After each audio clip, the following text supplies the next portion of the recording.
So hi guys, welcome to my YouTube channel. Ano ba? Surf. And guys, no?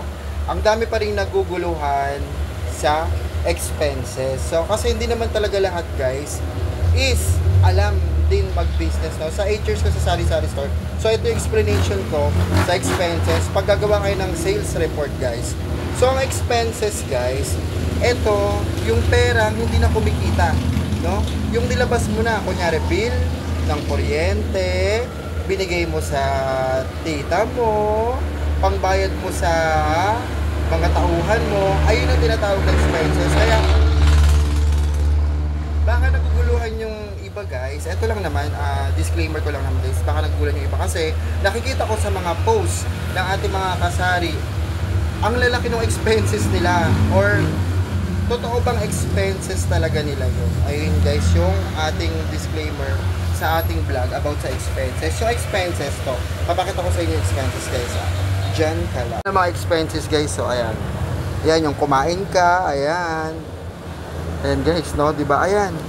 Ito yung mga pera na hindi na siya kumikita. Ayun yung expenses kasi, no? Ang expenses ko 6,000, no? Diba? Nakakaloka. Sa mga pa-load ko lang yan, yung pa-load, yung sa kumakain, tapos bigay kay Ma'am Shi, diba? Pakaloka. So, ayun guys, yung sinasabing expenses para hindi naguguluhan yung lahat.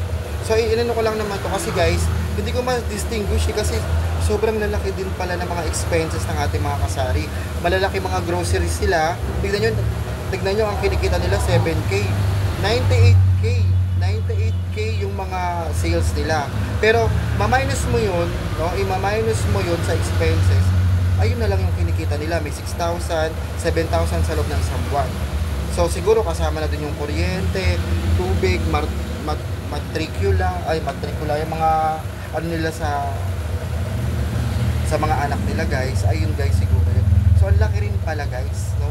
Ang laki rin pala ng expenses ng iba. Kaya maganda talaga guys, para sa akin guys maganda rin talaga naka-monitor itong mga sales mo. Para yung pera, nalalaman mo ngayon kung saan napupunta, kung ano yung hindi mo bibilihin, dapat yung mga kailangan mo lang din talaga. So ayun guys ang vlog natin for today is yung expenses. Ang expenses, ito yung kinuha mo, no? Kinuha mo sa tindahan mo guys na hindi kumikita na pera. Ayun ang mga expenses na ilalagay mo sa ating logbook, no? Ganun yung guys. So tapos Madam Duday, ang super box po naman. Please like, share, and subscribe na YouTube channel para updated ka sa mga bago kong video guys. So ayun guys, okay guys, thank you for watching guys. So yun lang naman, in-update ko lang kayo about sa expenses kasi ang lalaki ng expenses ng ating kasari, nakakaloka. Okay, bye bye guys. Tara na, magtinda na tayo.